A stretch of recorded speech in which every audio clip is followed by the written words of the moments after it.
नमस्कार बच्चों, संस्कृत की ई लर्निंग क्लास में आप सभी का स्वागत है। इससे पहली कक्षा में बच्चों हमने जो अपने उपविषय पढ़े थे उसमें हमने कारक विभक्ति सीखी थी। बेटा सबसे पहले मैं तुम्हें समझा रही हूँ, भाषा की प्रारंभिक इकाई वर्ण है। वर्णों के मेल से शब्द बनता है और शब्दों के मेल से वाक्य। वाक्य के निर्माण के लिए क्या आवश्यक है? कर्ता पद और क्रियापद।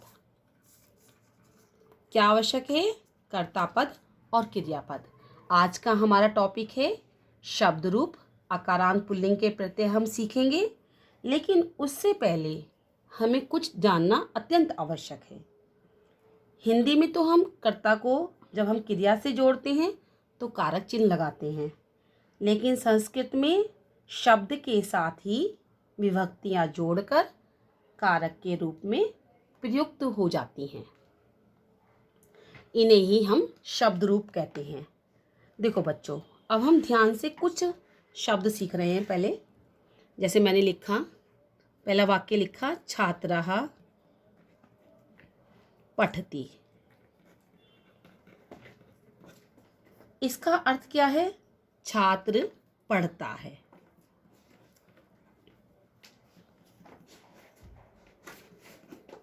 दूसरा वाक्य मैंने लिखा, अध्यापिका छात्रम वदति। अध्यापिका छात्र को कहती है। मैं इस वाक्य को भी यहाँ पे लिख देती हूँ, जिससे आपको पता चल जाए कि मैं कैसे वाक्य का निर्माण कर रही हूँ। छात्र को कहती है। तीसरा वाक्य मैंने बनाया,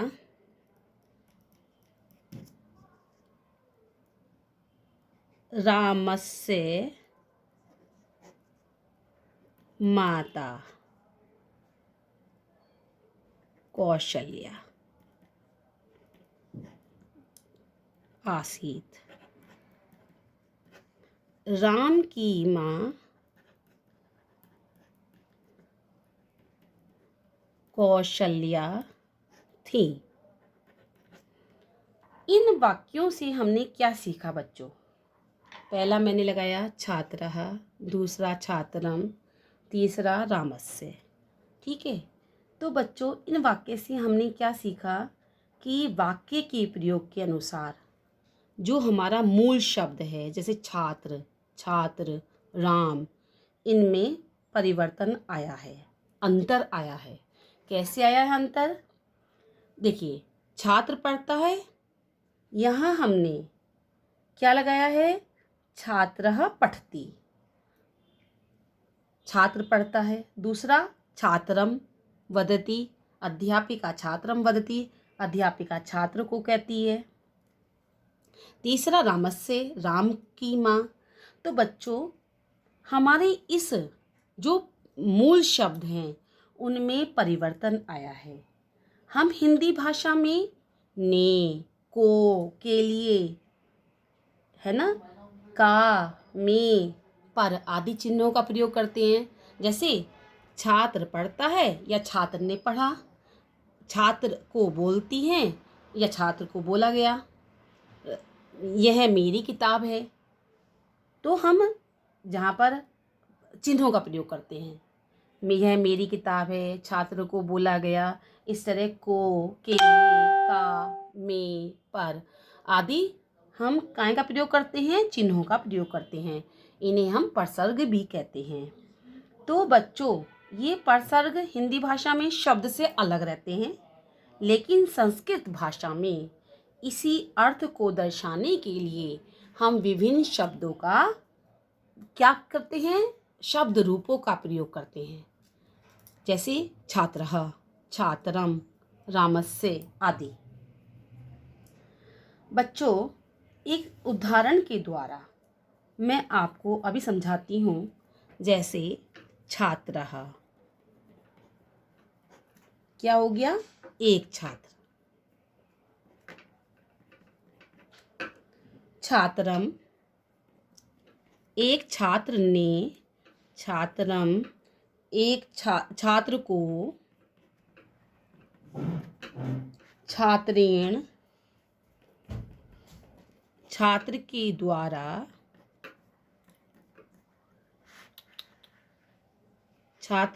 द्वारा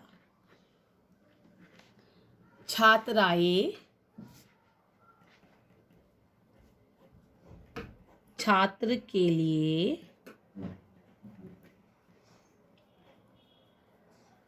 छात्रात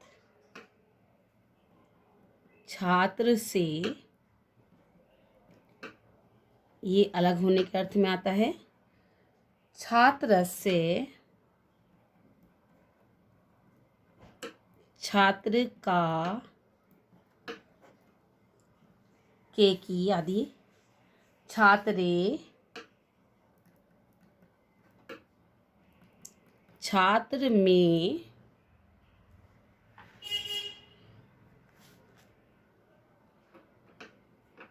हे छात्र। संबोधन हे छात्र। तो बच्चों, इन शब्दों को हमने पढ़ा।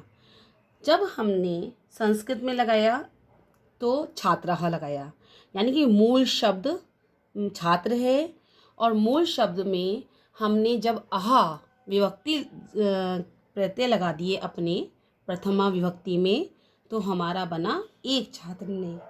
छात्रम लगाया, अम लगाया तो छात्र को।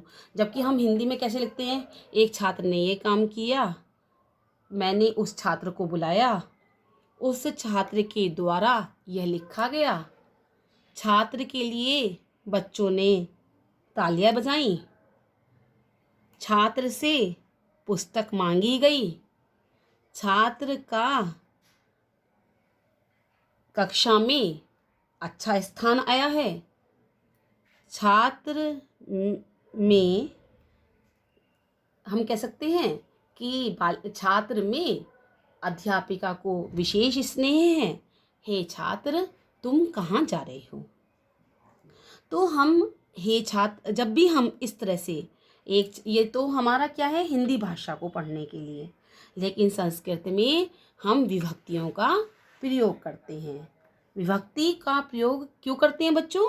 क्योंकि संस्कृत भाषा में मूल शब्द जब भी हम दर्शाते हैं तो मूल शब्दों में विभक्ति लगाकर ही हमारा वाक्य बनेगा। अब मैं आपको इसके आकारांत पुल्लिंग शब्द के प्रत्यय सिखा रही हूँ। आकारांत पुल्लिंग शब्द। आकारांत, एक बच्चे ने मुझसे एक कक्षा में पूछा था, जब मैंने पढ़ाया था पहले प्रत्यय, जब मैंने उनको कारक विभक्ति समझाई थी, तो एक बच्चे ने पूछा था, मैम आकारांत पुल्लिंग कैसे क्या होता है? तो आकारांत का मतलब है बच्चों, अब मैं आपको आकारांत पुल्लिंग प्रत्यय समझा रही हूँ। क्या होता है आकारांत? जिन शब्दों के अंत में आ हो, जैसे छात्र है, मूल शब्द हमारा छात्र है, तो त छ अ त र अ अंतिम वर्ण देखा अ, तो उसे हमने आकारांत है। और छात्र शब्द पुल्लिंग है, इसीलिए उसे हम पुल्लिंग कैसे कहते हैं। छात्रा होता तो आकारांत है, आकारांत स्त्रीलिंग होता। अब मैं आपको इन्हें प्रत्यय लगाना सिखा रही हूँ। पहले प्रत्यय देख लीजिए। अब मैं ले रही हूँ एक वचनम,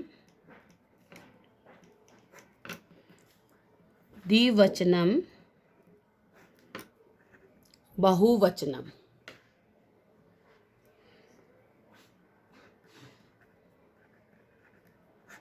विभक्ति ही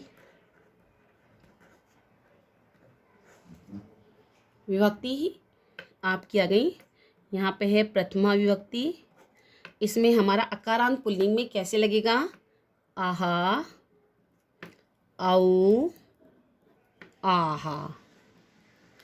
शब्द में लगेगा, क्या प्रत्यय लगेगा? आहा, औ, आहा। प्रथमा विभक्ति का कारक चिन्ह क्या है? ने, यानी कर्ता कारक। अब हमारा कर्म कारक में द्वितीय विभक्ति अम, औ आन। तृतीय विभक्ति एन आभ्याम अहि। चतुर्थी विभक्ति आए आभ्याम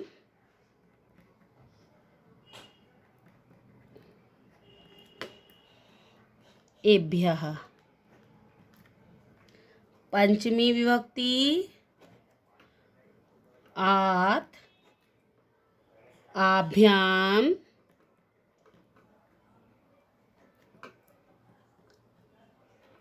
एभ्यः। षष्ठी विभक्ति अस्य अहो आनाम। सप्तमी विभक्ति ए अहो एषु। संबोधनम हे औ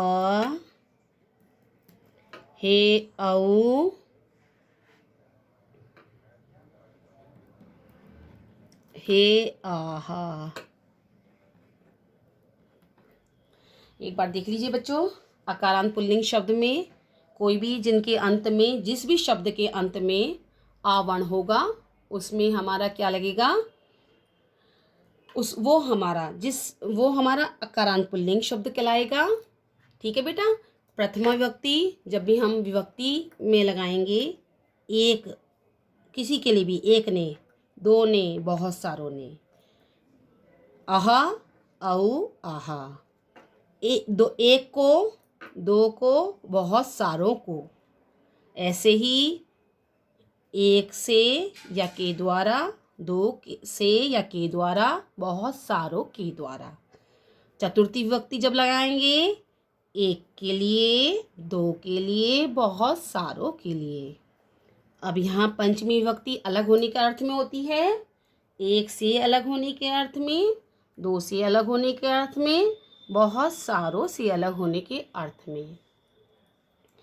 ऐसे ही एक का, दो का या बहुत सारों का।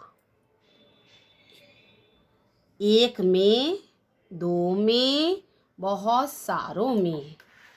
अब ये है एक के लिए, दो के लिए, बहुत सारों के लिए। बच्चों सबसे पहले हम ये प्रत्यय याद करेंगे, उसके बाद ही हम अपने शब्द में इन प्रत्यय को लगाना सीखेंगे। सबसे पहले आपको अकारांत पुल्लिंग के प्रत्यय जो मैंने अभी सिखाए हैं वो आप अपनी कॉपी में लिखेंगे। आप सबसे पहले अपनी कॉपी में अकारांत, आज तारीख डालेंगे, उसके बाद लिखेंगे अकारांत पुल्लिंग प्रत्यय। ठीक है बेटा।